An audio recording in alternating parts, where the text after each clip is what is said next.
जब मैं पैदा हुई तो सबने खुशी का इजहार नहीं किया। माँ कहती थी कि वो रो पड़ी थी। डॉक्टर ने बस एक बात कही थी, बच्ची ठीक है, उसकी टांग में थोड़ी दिक्कत है।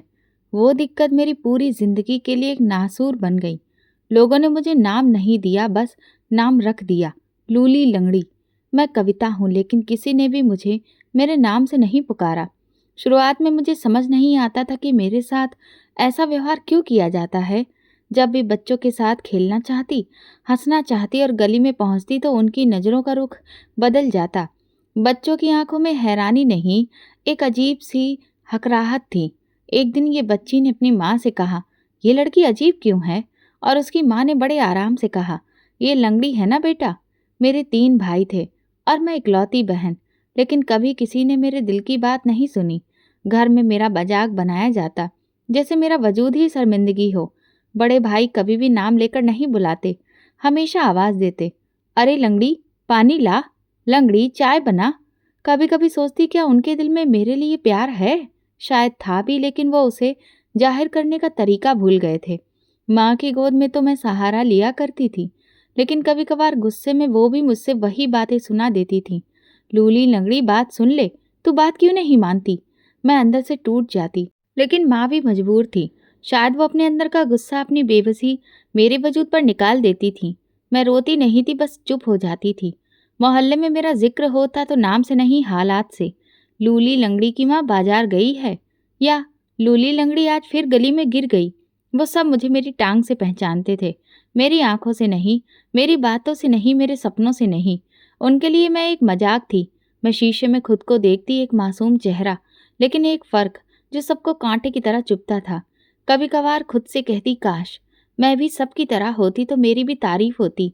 मैं किसी के लिए शर्मिंदगी की वजह कभी नहीं बनती। मेरे भाई जब दोस्तों के साथ बैठे होते तो मेरी बात नहीं करते। अगर कोई पूछ ले बहन है, तो बस कहते हाँ है, फिर बात बदल देते। मैं उनकी बहन थी, लेकिन जैसे कोई राज, कोई बोझ या कोई शर्मिंदगी की वजह बन चुकी थी। अक्सर रात को मैं चुपचाप बैठकर आसमान को देखती, सितारों से बातें करती, उनसे कहती, तुम्हें कोई लंगड़ा कहकर नहीं बुलाता ना, तुम पर कोई ताना नहीं कसता।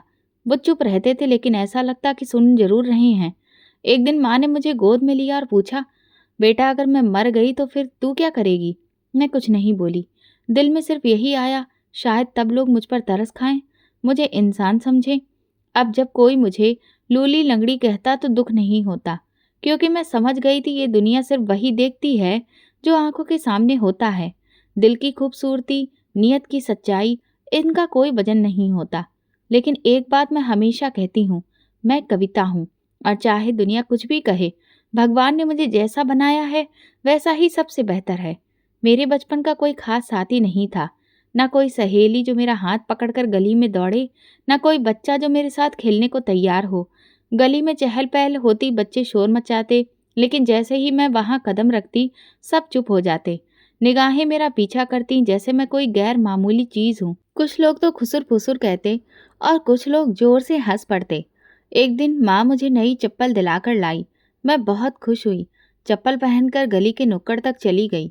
2 लड़कियां, आयशा और रूबी, कुछ गुड़ियों से खेल रही थीं। मैं उनके पास जाकर बैठ गई। रूबी ने एक नज़र मेरी टांग पर डाली और फिर आयशा के कान में कुछ कहा। दोनों हंसने लगीं। तुम्हारी भी गुड़िया है?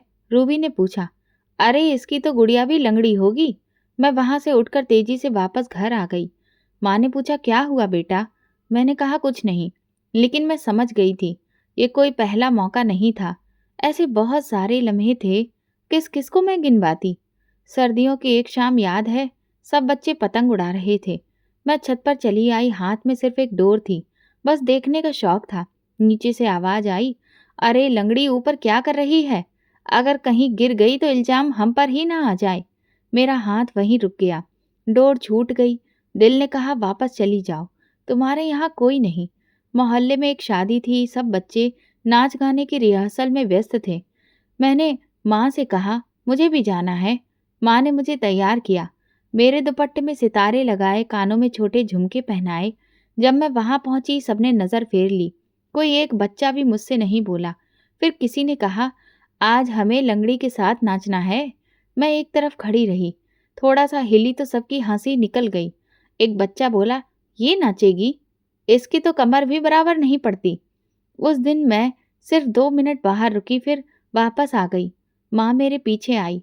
घर आकर उन्होंने अपना दुपट्टा आंखों पर रख लिया और बस इतना बोला, हे भगवान, मेरी बेटी को वो इज्जत दो जो लोग उसे जीने से पहले छीन लेते हैं।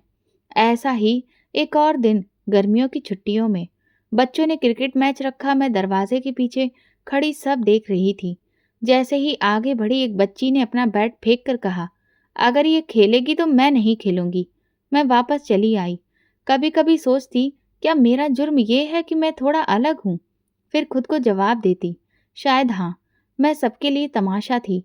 जहाँ जाती नज़रों से घूरा जाता, कोई हमदर्दी से देखता, कोई नफरत से, लेकिन नज़र डाली जरूर जाती थी। ये सब किसी शारीरिक फर्क की वजह से नहीं हो रहा था, ये तो लोगों की सोच का आईना था। और ये सोच मेरे बचपन की दीवारों पर जख्म की तरह कुरेदी जा रही थी। घर की दीवारों से निकलने की पहली उम्मीद थी स्कूल। माँ ने बड़ी प्रार्थनाओं के साथ मेरा एडमिशन करवाया। कहा यहाँ से तो कुछ सीखेगी, शायद वक्त के साथ लोग समझ जाएं। मुझे भी लगा शायद स्कूल में सब अलग होगा, शायद वहाँ बच्चे मेरे जैसे हों, या शायद उनकी सोच बड़ी हो। पहला दिन था। माँ ने मेरी कॉपियों पर नाम लिखा, बस्ते में चॉकलेट रखी और मुझे स्कूल के गेट तक छोड़ने आई। उनकी आंखों में एक अजीब सा डर और उम्मीद दोनों थे। मैं गेट के अंदर गई तो एक लड़की ने जोर से कहा, ये लड़की क्यों आई है? दूसरे ने धीरे से बोला, इसकी एक टांग छोटी है। पहली क्लास में टीचर ने मुझे सबके सामने खड़ा किया और बोली, ये है कविता, हमारी नई स्टूडेंट। एक लड़का जोर से बोला, मैडम ये तो चल भी नहीं सकती। पूरी क्लास हंसने लगी। टीचर ने कहा, चुप करो। लेकिन उनकी आंखों में भी हैरत थी। शायद वो भी सोच रही थी, ये लड़की यहाँ करने क्या आई है। पहले हफ्ते में ही समझ आ गया, यहाँ भी कुछ भी अलग नहीं है। जहाँ भी जाती हंसी पीछे पीछे चलती थी। टिफिन खोलती तो कोई कहता, ये क्या खाती है, इसे तो दवा खानी चाहिए। एक दिन तो हद ही हो गई। लंच के बाद मैं पानी पीने जा रही थी, जब किसी ने मेरी कुर्सी पीछे खींच ली और मैं गिर गई। पूरी क्लास हंसी से गूंज उठी। एक लड़की बोली, देखो, जमीन भी इसे झेल नहीं पा रही। टीचर आई, उन्होंने सबको डांटा, मगर सिर्फ दिखावे के लिए। बाद में उन्होंने मुझे पास बुलाया और कहा, बेटा आप आराम से बैठा करो, जल्दबाजी ना किया करो। मैं कुछ नहीं बोली। वो भी मुझे हमदर्दी नहीं बल्कि बेचैनी से बात कर रही थी, जैसे मैं उनकी क्लास की कोई रुकावट हूँ। एक दिन अंग्रेजी की क्लास में टीचर ने सबको बारी बारी खड़ा करके पोयम सुनाने को कहा। जब मेरी बारी आई तो एक लड़की जोर से बोली, सर ये तो बोलते हुए भी लंगड़ा जाएगी। मेरी आवाज़ धीमी हो गई, लेकिन मैंने पूरी पोयम सुनाई। टीचर ने मेरी तारीफ की। एक बार मैथ की क्लास में एक सवाल समझ में नहीं आया तो मैंने सर से पूछा। उन्होंने कहा, तुम्हें तो आसान सवाल भी मुश्किल लगते हैं, बैठ जाओ। वो सिर्फ मेरी खामोशी का फ़ायदा उठा रहे थे। माँ हर रोज़ मुझसे पूछती, स्कूल कैसा चल रहा है? मैं मुस्कुराकर कहती, अच्छा, लेकिन दिल में सच छुपा कर रखती थी। वो पहले ही इतनी परेशान थी और मैं उनकी परेशानी और नहीं बढ़ाना चाहती थी। एक दिन बारिश हो रही थी, सब बच्चे लॉन में भीगने गए। मैं भी गई। ज़मीन पर चलने की कोशिश कर रही थी कि पीछे से एक लड़का बोला, लंगड़ी का नाच तो देखो। सबने तालियां बजा दी। मैं वहीं रुक गई। दिल में आया कि भाग जाऊं, लेकिन मेरे पांव जैसे जमीन से चिपक गए थे। उसी दिन वापसी पर माँ ने मेरे चेहरे का रंग देखा और शायद पहली बार पूछा, सच बताओ, क्या होता है वहाँ पर? मेरी आंखें झुक गईं। रात को मैं देर तक चुप रही। अगले दिन उन्होंने फैसला कर लिया कि स्कूल के प्रिंसिपल से मिलेंगी। उन्होंने जाकर शिकायत की, लेकिन उनका जवाब था, हम कोशिश करते हैं कि सब बराबर हो, लेकिन बच्चों को तो आप समझा नहीं सकते। माँ बाहर आ गईं और स्कूल छोड़ने का फैसला कर लिया। मैंने ध्यान से माँ को देखा। वो बोली, अब तुम घर पर ही रहोगी, ये स्कूल तुम्हारे लिए नहीं है। मेरी आवाज़ में एक चीख दबी थी जो बाहर नहीं आई, सिर्फ एक आह निकली। उसके बाद दिन एक जैसे होने लगे। न बस्ता, न यूनिफॉर्म, न सुबह की दौड़। मैं सुबह माँ के साथ चूल्हे के पास बैठ जाती और दिन गिन गिन कर गुजारती। कभी किचन में बर्तन धोती, कभी पुरानी किताबें पलटती, लेकिन दिल अंदर से खाली होता जा रहा था। मैंने बोलना छोड़ दिया था। दिन गुजरने लगे थे, लेकिन वक्त जैसे मेरे लिए ठहर गया था। मैं छत पर बैठकर आसमान को देखती और सोचती, क्या मेरी दुनिया यही है? सिर्फ ये घर की दीवारें, ये खामोशी। लेकिन एक बात मैं खुद से कहती, अब मैं किसी से शिकायत न करूंगी, न नाम से न दुनिया से। अगर किसी को कुछ बदलना है तो वो मैं खुद ही हूँ। शायद दिल ने पहली बार हिम्मत की और इसीलिए मैंने एक बार फिर माँ को अपनी पढ़ाई के लिए मनाया, क्योंकि मुझे कहीं न कहीं ये समझ आ गया था कि पढ़ाई ही एकमात्र ज़रिया है जो मुझे इज़्ज़त दिला सकती है। लेकिन माँ ने कहा, "अगर तुम स्कूल गईं तो फिर से सब कुछ वही झेलना पड़ेगा।" मैंने माँ से कहा, "मैं तैयार हूँ, क्योंकि आज अगर लोगों की वजह से मैंने अपने कदम पीछे किए, तो मैं पूरी ज़िंदगी पीछे रह जाऊँगी।" माँ को शायद मेरी बात समझ आ गई और उन्होंने मुझे दोबारा स्कूल में दाखिला दिला दिया। धीरे-धीरे वक्त बीतता गया। मेरे तीनों भाई बड़े हो चुके थे। सबकी शादियां हो गईं। एक के बाद एक दुल्हन घर आई। नए रंग, नए कपड़े, नई खुशबुएं, लेकिन उन सबके बीच एक चीज़ नहीं बदली, मेरा वजूद। और उस पर चिपकी वो पुरानी पहचान, लूली लंगड़ी। पहली भाभी नैना थी, बातूनी और तेज जुबान वाली। दूसरी नंबर की रेखा, नरम स्वभाव की लेकिन दो चेहरे वाली। और तीसरी सबसे छोटी शिवानी, जिसे अपनी हर बात पर जोर से हंसना आता था। वो तीनों मिलकर अक्सर बातें करती और जब मैं पास से गुजरती तो चुप हो जाती। एक दिन जब रेखा भाभी किचन में थी, मैंने आटा गूंथ कर पास में रखा तो उन्होंने मुस्कुराकर कहा, "क्या बात है लूली, आज तो काम भी सीधा कर लिया।" शिवानी तुरंत बोली, "बस इतना सीख गई है, अब आएगा कोई राजा और ब्याह कर ले जाएगा।" नैना हंस पड़ी, "राजा नहीं बहन, अगर कोई अंधा हो तभी बात बन पाएगी, वरना कौन इस लंगड़ी को अपने घर लेकर जाएगा?" मेरी आंखों में खून के आंसू उतर आए, लेकिन मैं कुछ बोल न पाई और वापस कमरे में चली गई। मेरे लिए कोई जगह अपनी नहीं रही थी। भाभीियों के आने से मेरा कमरा भी छिन गया। उनका कहना था कि मुझे कमरे में रहने की ज़रूरत ही क्या है, मैं तो आंगन या छत पर कहीं भी रह सकती हूँ।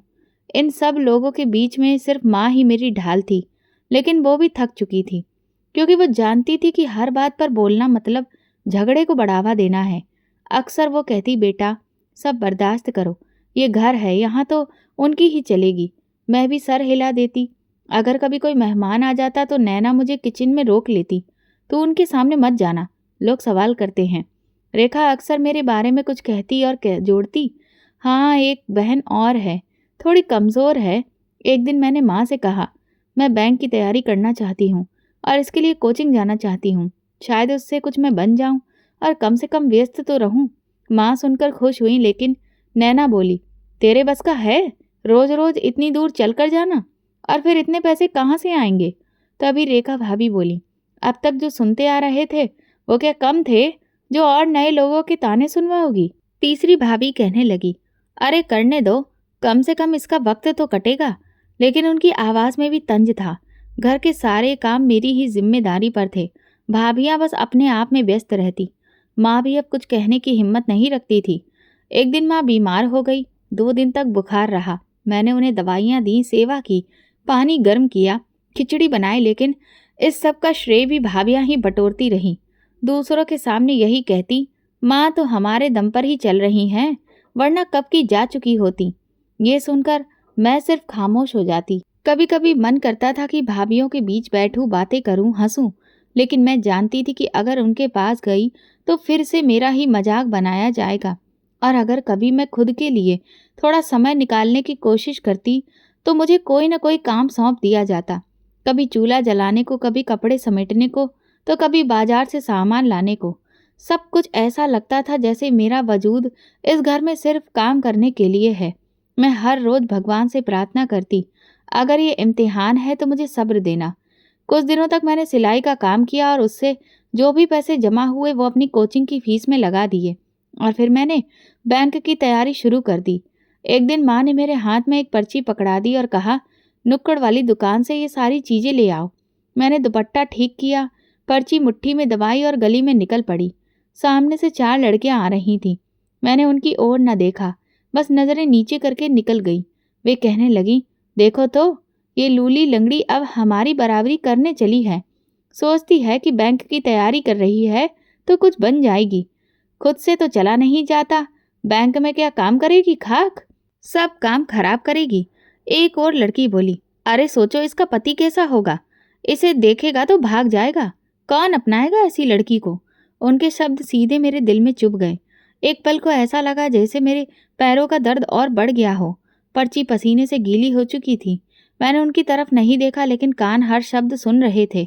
मैं जल्दी से दुकान पर पहुंची। दुकानदार ने मेरी तरफ देखा और बिना कोई लिहाज किए बोला, हाँ भाई लूली लंगड़ी, क्या चाहिए? ये नाम अब मेरी असली पहचान बन चुका था। मुझे गुस्सा बहुत आया लेकिन मैं कुछ नहीं बोली। मैंने पर्ची उसके हाथ में दे दी। पीछे दो लड़के खड़े थे। उनकी हंसी की आवाज़ सुनाई दी। एक कहने लगा, अरे चाचा, इनको जरा रियायत दे दो, इनका सफ़र मुश्किल होता है।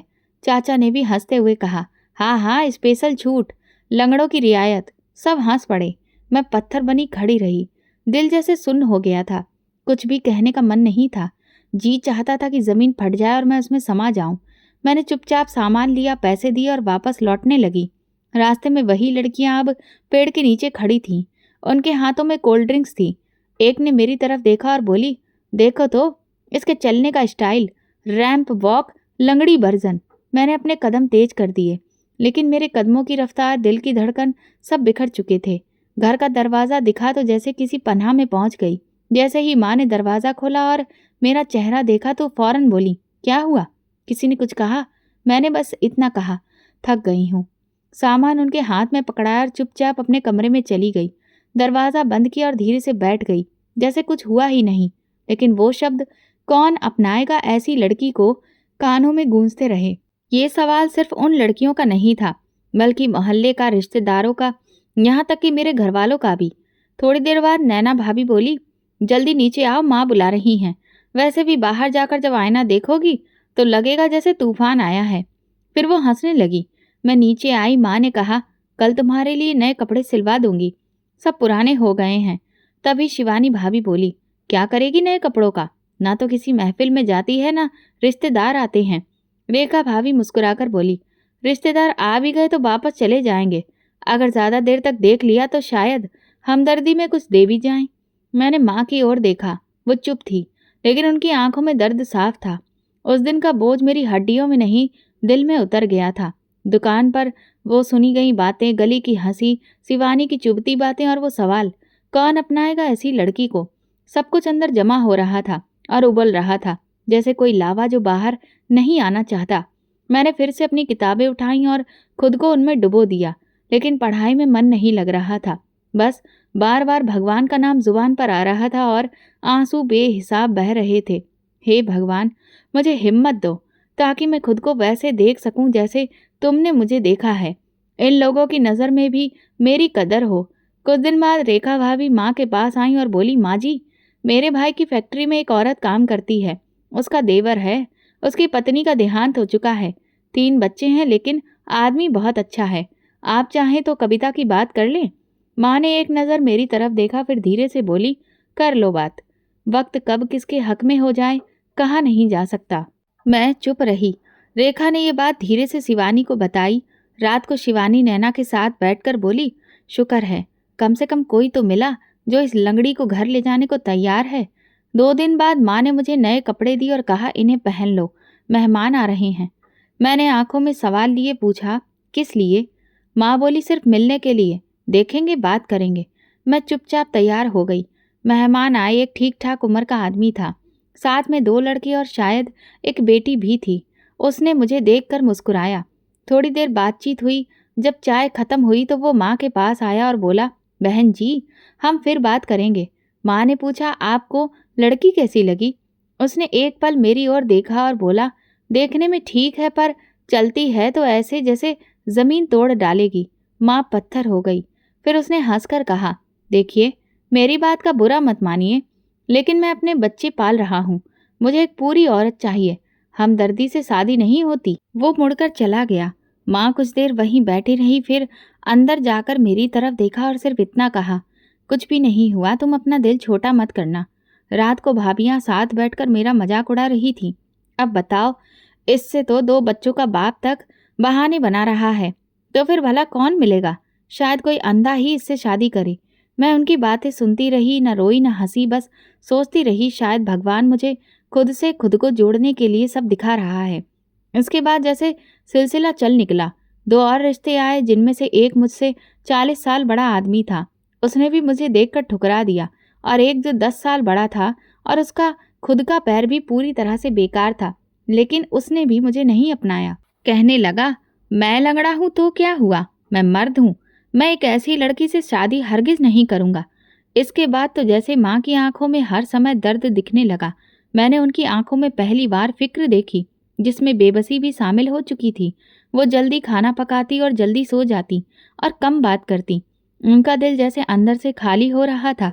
एक शाम जब मैं आंगन में बर्तन धो रही थी, माँ छत से नीचे आई और सीधा नैना के कमरे में गई। दरवाज़ा बंद हुआ, आवाज़ सुनाई दी, बेटा तुम ही कुछ करो। अपने पतियों से कहो कि वो कविता के लिए कुछ करें, उसके रिश्ते के लिए, और भी कहीं बात चलवाएं। नैना ने कहा, माँ देखिए, हमने कई बार कहा लेकिन अब वो भी शर्मिंदा हो चुके हैं। क्या हर बार अपनी बेइज्जती करेंगे? माँ चुप हो गई। अगले दिन माँ ने सुबह नाश्ते के समय बड़े भैया को बुलाकर कहा, बेटा कविता की उम्र हो रही है, उसके लिए रिश्ते मुश्किल हो रहे हैं, इसलिए अभी से तुम थोड़ी तेजी दिखाओ। लोगों की बातें सुन सुनकर मेरी जान निकलती है, इसलिए कुछ सोचो। भाई ने अखबार एक तरफ रखा और साफ शब्दों में कहा, अब हमें तो माफ कर दो माँ, हमने बहुत कोशिश कर ली, कोई भी ऐसे रिश्ते को अपनाना ही नहीं चाहता और हम बार बार लोगों के आगे भीख नहीं मांग सकते। ये कहकर भाई वहां से उठकर चला गया और माँ अपने आंसू छुपाते हुए फूट फूट कर रोने लगी। मुझसे ये सब देखा नहीं जा रहा था, लेकिन समझ नहीं आता था कि मेरे जीवन में आखिर लिखा क्या है। सवाल तो मेरे मन में भी थे कि क्या सच में कोई भी मेरा हाथ नहीं थामेगा, कोई ऐसा नहीं होगा जो मुझे सच्चे दिल से प्यार करेगा, अपनाएगा। लेकिन उससे बड़ा सवाल ये था कि क्या कभी मेरी कोई पहचान बनेगी, कभी कोई मेरी भी तारीफ करेगा, क्या कभी ऐसा होगा कि लोग मुझे लूली लंगड़ी नहीं बल्कि कविता के नाम से पुकारेंगे, और क्या मेरी माँ कभी मुझ पर फक्र कर पाएगी। यही सब सोचकर मैंने एक बार फिर से खुद को पढ़ाई में झोंक दिया। बैंक में फॉर्म निकला तो मैं दिन रात पढ़ाई में लग गई। इस बीच भाभीियों ने भी मुझे परेशान करने में कोई कसर नहीं छोड़ी। मैं जब भी पढ़ने बैठती तो वो कोई न कोई नया काम निकाल कर मुझे बता देती और खुद दिन भर बस सोशल मीडिया पर तस्वीरें पोस्ट करना, सहेलियों के साथ शॉपिंग करना और साथ में बैठकर गप्पे मारना, यही करती रहती थी। लेकिन मैंने हिम्मत नहीं हारी। मैं सोच चुकी थी कि मैं अपनी जिंदगी को एक नई दिशा देकर ही रहूंगी। और फिर आखिरकार वो दिन आया जिसका मुझे शायद सदियों से इंतजार था। रिजल्ट निकला और मेरा नाम शॉर्ट लिस्ट किए गए उम्मीदवारों में था। उसी दिन मेरी खुशी का कोई ठिकाना नहीं था। जब ये बात सबको पता चली तो किसी को भी यकीन नहीं आ रहा था कि मैं एक अपाहिज, जो जिंदगी भर दूसरों की नज़रों में बस खुद को लाचार ही महसूस करती रही, आज वो अपने दम पर नौकरी पा गई। लेकिन ये सच था जिसे कोई झुटला नहीं सकता था। लोगों के चेहरों पर खुशी तो दिखती थी, लेकिन साफ पता चलता था कि वो सिर्फ झूठी थी। भाभीियों ने भी तुरंत ही ताना मारते हुए कहा, नौकरी लग जाने का मतलब ये तो नहीं है ना कि तुम्हारी पहचान बदल जाएगी, रहोगी तो तुम वही लूली लंगड़ी ही। नौकरी लगने से पर थोड़ी ना लग गए हैं। उन्होंने मेरा हौसला गिराने की कोशिश की, लेकिन फिर भी मैंने उनकी बात को ज़्यादा दिल से नहीं लिया, क्योंकि भले ही ये मेरी छोटी सी शुरुआत थी, लेकिन कम से कम मेरे जीवन में कुछ तो बेहतर था। लेकिन हाँ, मेरी माँ मेरे लिए बहुत खुश थी। उन्होंने मेरा माथा चूमते हुए कहा, मेरी बच्ची, तुमने आज सच में बहुत बड़ा सुकून दिया है। अब बस भगवान से यही प्रार्थना है कि तुम्हारे जीवन में एक ऐसा जीवन साथी दे जो तुम्हारी कदर करे। माँ की इस बात को सुनकर मेरा चेहरा मुरझा गया, क्योंकि नौकरी पाना तो शायद फिर भी मेरे हाथ में था, क्योंकि उसके लिए मेहनत मुझे करनी थी। लेकिन एक अच्छा जीवन साथी जो मेरी कद्र करे, वो मेरे हाथ में नहीं है, और इसीलिए मुझे उसकी कोई उम्मीद भी नहीं थी। मैंने अपनी नौकरी ज्वाइन की और दिल लगाकर अपना काम करने लगी। बैंक दूर था, इसलिए हर रोज ट्रेन से सफ़र करना पड़ता था। शुरू में तो सब कुछ बहुत अच्छा लगा, लेकिन फिर धीरे धीरे वही चीज़ें झेलनी पड़ी जो अब तक मैं झेलती आ रही थी। वही लोगों की नज़रें जो मुझे लाचार और बेबस समझती थीं। उन्हें लगता था कि अगर मैं शारीरिक रूप से कमज़ोर हूँ तो मानसिक रूप से भी कमज़ोर होंगी। ऐसे लोग मुझे अपने से कमतर समझते थे। इसी वजह से ना तो स्कूल कॉलेज में कोई दोस्त बना और ना ही यहाँ। लेकिन अब मैंने भी बिना दोस्तों के जीना सीख लिया था। किसी से कोई उम्मीद नहीं रखती थी कि कोई मेरे साथ बैठे, मुझसे हंसे बोले या मैं अपना गम किसी से बांट सकूं। फिर एक दिन जब घर पहुंची तो एक और रिश्ता सामने खड़ा था, लेकिन उसने भी मुझे ठुकरा दिया। उसने ना तो मेरी अच्छाई देखी, ना मेरी नौकरी, बस मेरी लाचारी। भाभीियों ने तुरंत कह दिया, देखा, अपनी नौकरी पर बहुत फक्र कर रही थी, लेकिन आज साबित हो गया कि तुम्हारी पहचान वही है जो पहले थी। नौकरी लगने से कोई फर्क नहीं पड़ता। मैं चुप हो गई। मुझे भी लगने लगा कि शायद वे सच कह रही हैं, लेकिन अब मेरे अंदर दुखों का पहाड़ जमा होता जा रहा था और मैं अपने गम को किसी से बांट भी नहीं पा रही थी। इस वजह से मैं अंदर ही अंदर मर रही थी। कुछ समझ नहीं आता था, क्योंकि माँ भी अब मेरी वजह से इतनी परेशान रहने लगी थी कि वो धीरे धीरे बीमार पड़ने लगी। मैं सिर्फ दवाइयों से उनका इलाज कर रही थी, लेकिन मुझे अच्छे से समझ आता था कि उनकी बीमारी की असली वजह मैं ही हूँ। एक दिन बैंक में एक एम्प्लॉय का बर्थडे था। शाम को पार्टी थी, लेकिन मुझे पार्टी में नहीं बुलाया गया। उस दिन मुझे ऐसा लगा जैसे मेरा इन सब से थोड़ा अलग होना ही एक गुनाह है। न जाने क्या था, लेकिन उस दिन मन बहुत भारी हो गया। घर लौटते हुए मैं घर नहीं गई, बल्कि समंदर किनारे जाकर बैठ गई। मुझे पता था कि रात हो चुकी है, माँ परेशान हो रही होगी, लेकिन फिर भी मैं खुद ही उस ओर मुड़ गई जहाँ मीलों दूर तक सिर्फ अंधेरा, ठंडी हवा और सन्नाटा फैला था। बहुत देर तक मैं वहाँ बैठी रही और अपने आंसू बहाती रही। फिर अचानक लगा कि माँ बेचारी वैसे ही परेशान है और अब और परेशान हो रही होगी। ये सोचकर मैं उठी और रेत झाड़ने लगी कि तभी अचानक एक लड़की जो बुरी तरह लंगड़ा रही थी, जैसे तैसे हाँफती हुई दौड़ती हुई मेरे पास आई और मेरे पैरों पर गिर गई। मैंने उसे उठाया। उसके कपड़े जगह जगह से फटे थे, चेहरे और माथे से खून बह रहा था। वो रोते हुए मेरे सामने हाथ जोड़कर बोली, दीदी मुझे बचा लीजिए, वो लोग मुझे बेचने वाले हैं। ये सुनते ही मेरे पैरों तले जमीन खिसक गई। इससे पहले कि मैं कुछ समझ पाती, वहां दो हट्टे कट्टे आदमी आ गए। उन्होंने मुझे देखा और धमकाते हुए बोले, ए लड़की, चुपचाप यहाँ से निकल जा और ज्यादा होशियारी मत दिखा। अगर किसी से कुछ कहा तो जान से हाथ धो बैठेगी, समझी। ये कहते हुए उन्होंने उसके बालों से पकड़कर उस लड़की को घसीटना शुरू कर दिया। वो बेचारी उनसे छोड़ देने की भीख मांगती रही। वे हंसकर बोले, अरे क्या करेगी अच्छी जिंदगी का, वैसे भी तू तो लंगड़ी है, तेरे जैसे तो बिकने के ही लायक हैं, दुनिया पर बोझ हो, किसी काम की नहीं। तभी दूसरा आदमी बोला, क्या सोचती थी लंगड़ी होकर हमसे कितनी दूर भाग पाएगी, और उन्होंने एक जोरदार थप्पड़ उसके गाल पर जड़ दिया। ये सब देखकर मेरे अंदर गजब का गुस्सा भर गया। मैं जोर से चिल्लाई, छोड़ दो उसे, वरना। मैं उन दोनों की तरफ बढ़ी। उन्होंने मेरा मजाक उड़ाते हुए कहा, अरे वाह, एक लंगड़ी दूसरी लंगड़ी को बचाएगी, और दोनों जोर से हंसने लगे। तभी एक बोला, चुपचाप चली जा, वरना तुझे भी बाकी लड़कियों के साथ बेच देंगे। उनकी ये बात सुनकर भी मुझे डर नहीं लगा, क्योंकि अब तक मैं लंगड़ी होने की वजह से लोगों की बातें बहुत सुन चुकी थी। लेकिन आज जब इस बच्ची के साथ वही होते देखा तो बर्दाश्त नहीं हुआ।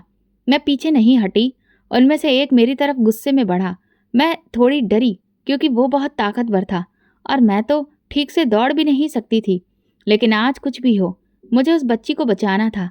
अचानक मेरी नज़र पास पड़ी लकड़ी की एक मोटी छड़ी पर गई। मैंने झट से उसे उठाया और उसके सिर पर दे मारा। वो लड़खड़ाया और नीचे गिर पड़ा। वहीं एक नाव उल्टी रखी थी, जिससे एक कील बाहर निकली हुई थी। वो कील उसकी आंख में लग गई और खून बहने लगा। वो दर्द से तड़पने लगा। ये देख उसका साथी मुझे मारने के लिए दौड़ा। मुझे कुछ समझ नहीं आया। मैंने झट से रेत उठाकर उसकी आंखों में फेंक दी। वो कुछ नहीं देख पाया। फिर मैंने पीछे से उसके सिर पर डंडे से 2 वार किए और वो भी जमीन पर गिर पड़ा।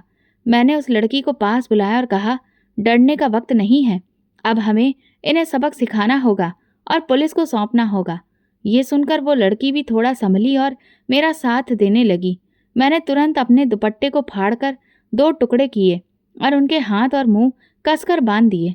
तभी वो लड़की बोली, दीदी ये कुल 4 लोग हैं, 2 तो ये रहे और 2 बाकी की लड़कियों को कंटेनर में लेकर जा रहे हैं। उन्हें विदेश ले जाया जा रहा है। मैंने जब दूर देखा तो मुझे एक कंटेनर दिखाई दिया। पहले तो थोड़ी देर बैठकर मैं वहीं पर सांस ली। वे दोनों आदमी हल्की हल्की बेहोशी में जा चुके थे। मैं सोचने लगी कि थोड़ी देर और अगर ये नहीं पहुंचे तो इनके बाकी दोनों साथी इन्हें ढूंढते हुए यहाँ आएंगे। ये ज़रूरी नहीं था कि मैं उन दोनों को रोक पाऊँ। मुझे कुछ भी करके पुलिस को बुलाना होगा और इन लोगों को पकड़वाना होगा। यही सोचकर मैंने उन दोनों आदमियों को वो जो बोट उल्टी रखी हुई थी उसके नीचे जैसे तैसे छुपा दिया। तभी मुझे उस बोट से एक रस्सी भी मिली। मैंने उसे अपने पास रख लिया और तुरंत फ़ोन करके पुलिस को इस पूरे वाक़ये के बारे में बताया। इंस्पेक्टर ने मुझसे कहा कि हम वहाँ बस कुछ ही देर में पहुँच रहे हैं, लेकिन तब तक आप सुरक्षित रहें।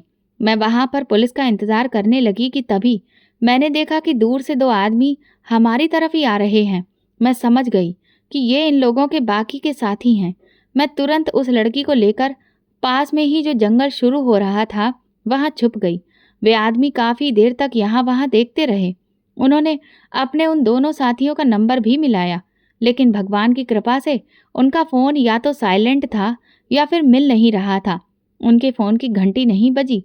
ये देखकर मैंने थोड़ी देर चैन की सांस ली, वरना उन्हें पता चल जाता कि उनके साथियों को किसी ने मारकर इस बोट के नीचे छुपा दिया है। फिर उनमें से एक बोला, मुझे लगता है कि वे दोनों उस लड़की को शायद पकड़ नहीं पाए हैं और कहीं दूर निकल गए हैं। लेकिन अब हम और ज़्यादा यहाँ रुक नहीं सकते, क्योंकि हमें वहाँ वक्त पर पहुँचना है। ये बॉस का ऑर्डर है। इसलिए ऐसा करते हैं कि हम दोनों निकलते हैं। ये कहकर वे वहाँ से जाने लगे तो मैं परेशान हो गई। वो बच्ची बोली, दीदी, ये लोग तो उन लड़कियों को लेकर जा रहे हैं। अब हम क्या करें? मुझे कुछ समझ में नहीं आया कि मैं उन बाकी की बच्चियों को कैसे बचाऊं। तभी मेरे दिमाग में एक आइडिया आया, क्योंकि पुलिस को तो आने में अभी वक्त था और मुझे किसी भी तरह से इन्हें भी यहाँ पर रोक कर रखना था। इसलिए मैंने उस लड़की से कहा कि तुम जंगल के दूसरी तरफ तेज आवाज में बचाओ बचाओ चिल्लाते हुए भागो, बाकी मैं उन्हें देख लूंगी। उस बच्ची ने बिल्कुल ऐसा ही किया और उसके चिल्लाते ही वे दोनों आदमी उसे पकड़ने के लिए जंगल की ओर अंदर आए। वे दोनों लड़की को पकड़ने के लिए जंगल में अलग अलग दिशा में गए और मैंने इस चीज़ का फ़ायदा उठाया।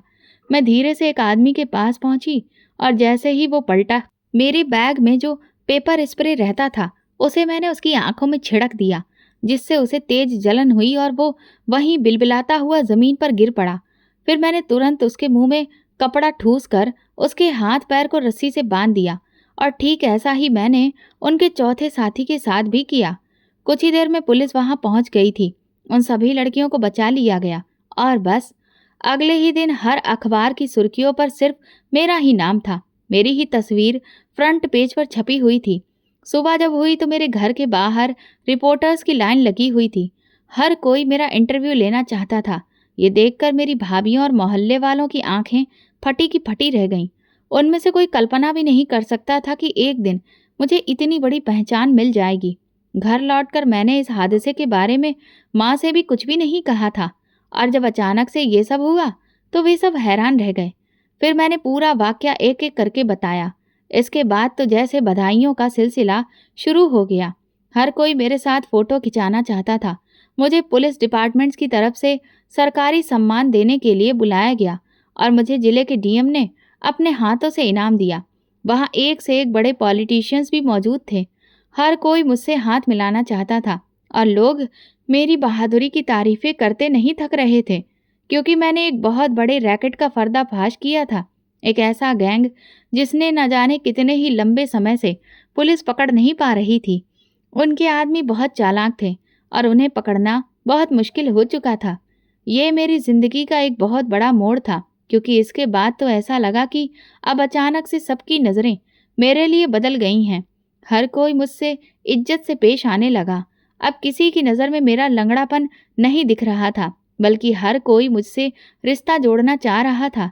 लेकिन मैं जानती थी कि ये सब सिर्फ आज जो मुझे पहचान मिली है उसी का ही नतीजा है। असल में तो उनके मन आज भी मेरे लिए अंदर से काले ही हैं। इसीलिए मैंने कभी किसी को भी खास दर्जा नहीं दिया और चुपचाप वही रूटीन फॉलो करती रही जो अब तक करती आ रही थी। पुलिस की तरफ से मुझे पता चला कि उन सभी लड़कियों को एक एक करके सुरक्षित उनके घरों पर पहुंचाया जा रहा है। ये सुनकर मुझे बहुत सुकून मिला। और फिर एक दिन मेरे घर के दरवाजे के बाहर एक बहुत बड़ी गाड़ी आकर रुकी। उसमें से एक बहुत बड़ा पॉलिटिशियन उतरा और जब उसने अंदर आकर जो बात कही उसे सुनते ही हमारे पैरों तले से ज़मीन खिसक गई। वो एक बहुत बड़ा नेता था जो मुझसे शादी करना चाहता था, क्योंकि मैंने बहुत बहादुरी का काम किया था और वो मुझसे बहुत इम्प्रेस हुआ था। मैंने उस वक्त उसे कोई भी जवाब नहीं दिया। उसने मुझे सोचने के लिए वक्त दिया और वहाँ से चला गया। मेरी माँ और भाभियाँ तो बहुत खुश हो रही थीं। माँ इसलिए कि मुझे इतना अच्छा रिश्ता मिल जाएगा जिसके बारे में कोई सपने में भी नहीं सोच सकता था, और भाभियाँ इसलिए क्योंकि अगर मेरा रिश्ता एक इतने बड़े पॉलिटिशियन से हो जाता तो उनका रुतबा भी बहुत बढ़ जाता और शायद लगे हाथ वे भी बहती गंगा में हाथ धो लेती। भाभियां बार बार मुझ पर दबाव डाल रही थीं कि इसमें सोचने वाली क्या बात है, तुम तुरंत ही उन्हें फ़ोन करके हाँ कह दो। लेकिन मैं समझ नहीं पा रही थी कि क्या मेरे लिए ये फैसला सही होगा। इसी बीच मेरे फ़ोन पर एक अनजान नंबर से कॉल आई और सामने से जो भी इंसान बात कर रहा था उसने मुझसे कहा, मैं जानता हूँ कि आपके लिए आज एक बहुत बेहतरीन रिश्ता आया है। मैं आप पर कोई दबाव नहीं बना रहा, लेकिन आप ये समझ लीजिए कि मैं आपका एक शुभ चिंतक हूँ और आपको सिर्फ एक सलाह देना चाहता हूँ। आप चाहें तो ये शादी कर सकती हैं, लेकिन आपकी भलाई इसी में है कि आप इस रिश्ते से इनकार कर दें, क्योंकि ये रिश्ता नहीं एक सौदा है। वो इंसान जो आज आपके घर आया था, वो इसलिए नहीं आया क्योंकि आप एक बेहतरीन इंसान हैं। वो आपसे रिश्ता सिर्फ इसलिए जोड़ना चाहता है क्योंकि वो अपने पॉलिटिक्स के करियर को और बेहतर बनाना चाहता है।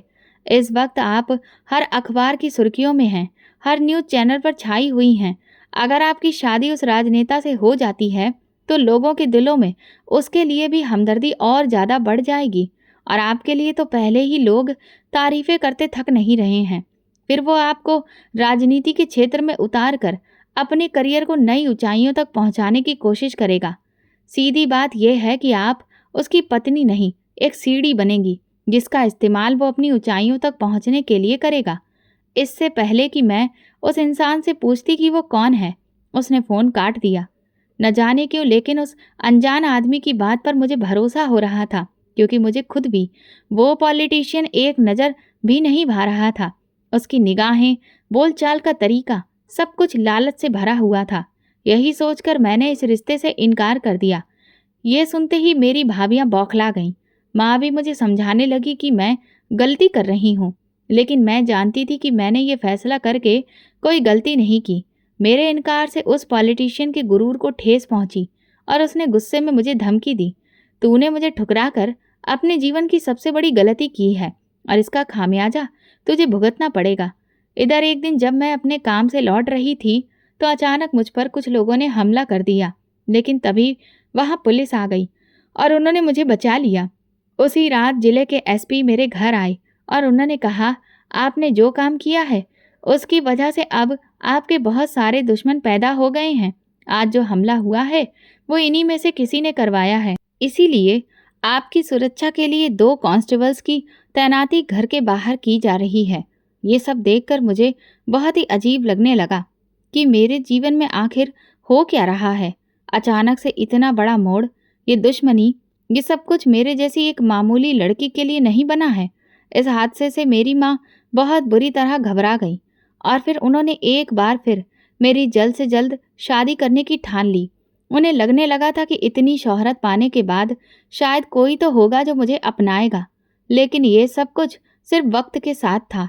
जब तक मैं सुर्खियों में रही तब तक लोग मुझसे रिश्ता जोड़ने के लिए मरे जा रहे थे, लेकिन जैसे ही मेरा नाम चर्चा से बाहर हुआ और ये खबर ठंडी पड़ी, वैसे ही लोगों का रवैया फिर से वही हो गया और एक बार फिर वही इनकार माँ को बार बार सुनना पड़ा।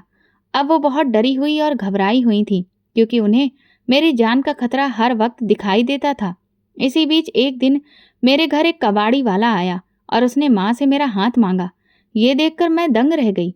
मुझे लगा था कि शायद मेरे घर वाले इस रिश्ते से इनकार करेंगे, लेकिन ऐसा नहीं हुआ।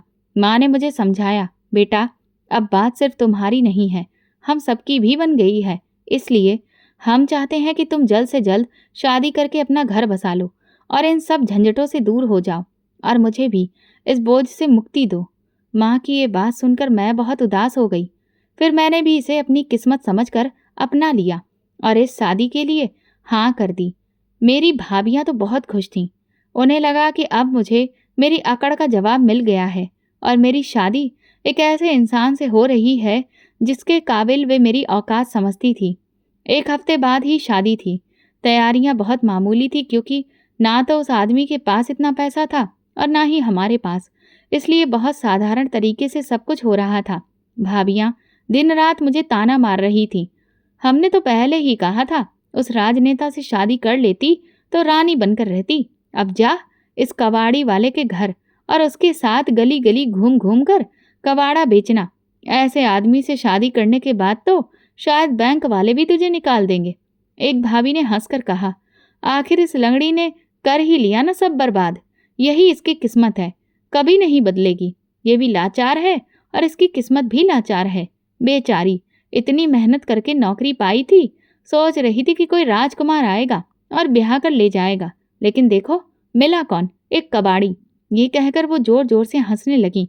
मेरी आंखों में आंसू आ गए, लेकिन मैंने इसे भगवान का फैसला समझकर दिल से अपना लिया और सोच लिया था, जो भी हो जैसा भी हो, वो इंसान मेरा पति होगा और मैं पूरे मन से उसे अपनाऊंगी। अगले दिन शादी हो गई और मैं खामोशी से अपने पति के साथ विदा होकर गाड़ी में बैठकर आ गई। मुझे हैरत तो इस बात की हो रही थी कि उसने बेचारे ने मेरी खातिर न जाने कितनी मुश्किल से इस गाड़ी का किराया जुटाया होगा। तकरीबन कुछ घंटे का सफ़र तय करने के बाद हम एक चौड़ी सी रोड के अंदर दाखिल हुए। वहाँ पर जो आसपास का माहौल दिख रहा था वो मुझे हैरत में डाल रहा था। मैंने अपने पति से पूछा, आप यहाँ रहते हैं? वो सिर्फ मुस्कुराया और कोई जवाब नहीं दिया। और फिर हमारी गाड़ी एक बंगले के बाहर रुकी। मैं हैरान परेशान से उसके साथ अंदर पहुंची। सफ़ेद संगमरमर की ज़मीन, खूबसूरत रंग बिरंगे पर्दे, बड़े बड़े झूमर, हॉल में पड़ा हुआ सोफ़ा, ये सब देखकर मुझे तो कुछ भी समझ में नहीं आ रहा था कि ये हो क्या रहा है। मैंने जैसे ही अपने पति को देखा तो वो एक बार फिर से मुस्कुराया। उसने मेरा हाथ पकड़कर मुझे सोफे पर बिठाया। वो जानता था कि इस वक्त मेरे मन में हजारों सवाल हैं। सबसे पहले उसने मुझे एक गिलास पानी दिया और मेरा हाथ पकड़कर बोला, तुम फिक्र मत करो, मैं अब तुम्हारे हर एक सवाल का जवाब दूंगा। ये कहते हुए उसने अपने चेहरे पर लगी हुई दाढ़ी मूंछों को निकाल दिया। ये देखकर तो मैं और भी ज्यादा दंग रह गई कि ये वो इंसान नहीं है जो अब तक हमारे सामने था। मैं उठकर खड़ी हो गई। मैंने कहा, आप कौन हैं और आपने इस तरह से मुझे और मेरे घर वालों को धोखा क्यों दिया? ये कहते ही अचानक न जाने क्यों मुझे ऐसा लगा कि जैसे इस इंसान को मैंने पहले भी कहीं देखा है, लेकिन कहाँ देखा है ये याद नहीं आ रहा था। तभी मेरा पति कहने लगा, याद करने की कोशिश कर रही हो ना कि मुझे कहाँ देखा है? मैंने हाँ में सिर हिलाया। उसने कहा, मैं इस जिले का एसपी अमन वर्मा हूँ। उनके मुंह से ये बात निकलते ही मुझे अचानक याद आ गया कि ये तो वही है जो मेरे घर पर 2 कांस्टेबल्स को तैनात करवाने के लिए आए थे। मैं हैरान होते हुए उनसे बोली, आप इतने बड़े अधिकारी और आपने मुझ जैसी एक मामूली लंगड़ी लड़की से शादी क्यों की? भला आपको ऐसी कौन सी मजबूरी पड़ गई थी? वो मुस्कुराकर कहने लगे, मेरी कोई मजबूरी नहीं थी, बल्कि मैंने तुमसे खुशी खुशी शादी की है क्योंकि मैं तुमसे प्यार करता हूँ। उनकी ये बात सुनकर तो मैं आंखें फाड़ फाड़ कर उन्हें देखने लगी। वो कहने लगे, दरअसल जिस दिन तुमने उन लड़कियों को बचाया था उसी दिन तुम्हारे बारे में जानकर मेरे दिल में पहली बार एक अजीब सा एहसास हुआ। फिर जब तुम्हें सरकार की तरफ से इनाम दिया गया तो मैं वहीं पर था। तुम्हारी सादगी, तुम्हारा भोलापन, सब कुछ मुझे भा गया और दिल अपने आप तुम्हारी तरफ खिंचता चला गया। फिर मुझे पता चला कि वो पॉलिटिशियन तुमसे शादी करना चाहता है। पहले तो मुझे लगा कि शायद तुम्हारे लिए एक अच्छा रिश्ता है, इसीलिए मैंने कुछ ना कहने का फैसला लिया। लेकिन जब मुझे उस पॉलिटिशियन के इरादों के बारे में पता चला तो मैंने तुम्हें फ़ोन करके उसके बारे में बताया। साथ ही साथ मैं ये भी देखना चाहता था कि क्या तुम भी उन बाकी लड़कियों जैसी हो जो सिर्फ पैसा, पद और रुतबा देखती हैं। अगर ये सब तुम्हारे लिए मायने रखता तो तुम हरगिज इस रिश्ते के लिए इनकार नहीं करती। लेकिन तुमने वही किया जो मेरा दिल बार बार तुम्हारे लिए कह रहा था, जिससे मुझे इस बात की तसल्ली हो गई कि तुम सच में सबसे अलग हो और तुम्हारे लिए प्यार मायने रखता है, पैसा नहीं। लेकिन फिर भी कहीं ना कहीं दिल में कुछ शक की गुंजाइश थी। क्या करूं? जब से होश संभाला है अपने आसपास सिर्फ ऐसे ही लोगों को देखा है जिन्हें पैसा, रुतबा और ताकत से प्यार है। मुझे कभी भी वो सच्चा प्यार नहीं मिला जो मैं दूसरों को देता रहा। मेरे माँ बाप भी बस सिर्फ पैसे और रुतबे की दौड़ में शामिल रहे। उनके पास कभी भी इतना वक्त नहीं रहा कि वो मुझे वो प्यार देते जो मैं डिजर्व करता था। और उसके बाद जब मैं सच्चे प्यार की तलाश में निकला तो देखा कि जो भी मुझसे रिश्ता जोड़ना चाह रहा था वो सिर्फ मेरे पद से प्यार करता था, मुझसे नहीं। और इसीलिए मैंने फैसला किया कि मैं अपने असली रूप में नहीं बल्कि भेष बदलकर तुम्हारे सामने ये शादी का प्रस्ताव रखूंगा। और इसीलिए मैं कबाड़ी वाले के रूप में तुम्हारे घर आया और तुमने मुझे एक्सेप्ट कर लिया। मेरा प्यार जीत गया और शक हार गया। कविता, सच कहता हूँ, मुझे कोई फर्क नहीं पड़ता कि दुनिया तुम्हें किस नाम से पुकारती है और तुम्हें किस नज़र से देखती है। तुम एक बार बस खुद को मेरी नज़र से देखो तो अपने आप को कभी किसी से कम नहीं समझोगी, क्योंकि तुम में जो सच्चाई है वो किसी में नहीं है। अमन के मुंह से ये बात सुनकर मेरी आंखों से आंसू निकलने लगे, क्योंकि अगर जीवन में उसे सच्चा प्यार नहीं मिला था तो मैं भी तो बिल्कुल उसके जैसी ही थी। मैंने तुरंत भागकर उसे गले से लगा लिया। जब सबको इस बात का पता चला कि मेरा पति कोई कबाड़ी वाला नहीं बल्कि जिले का एसपी है तो सबके मुंह खुले के खुले रह गए। हर कोई मेरी किस्मत पर हैरान था। कोई सपने में भी नहीं सोच सकता था कि एक दिन सच में मेरी शादी एक राजकुमार से ही हो जाएगी। मेरी भाभियां तो अब जलन में दिन रात कुढ़ रही थीं, लेकिन माँ मेरी बलाएं लेती नहीं थकती थी। कुछ दिनों के बाद ही अमन मुझे शहर के सबसे अच्छे हॉस्पिटल में लेकर गया। वहाँ उसने मेरा चेकअप करवाया तो डॉक्टर ने कहा कि अब ऐसी मॉडर्न टेक्नोलॉजीज आ चुकी हैं जिसकी मदद से सिर्फ एक सर्जरी के बाद मेरा पैर पूरी तरह से ठीक हो सकता है।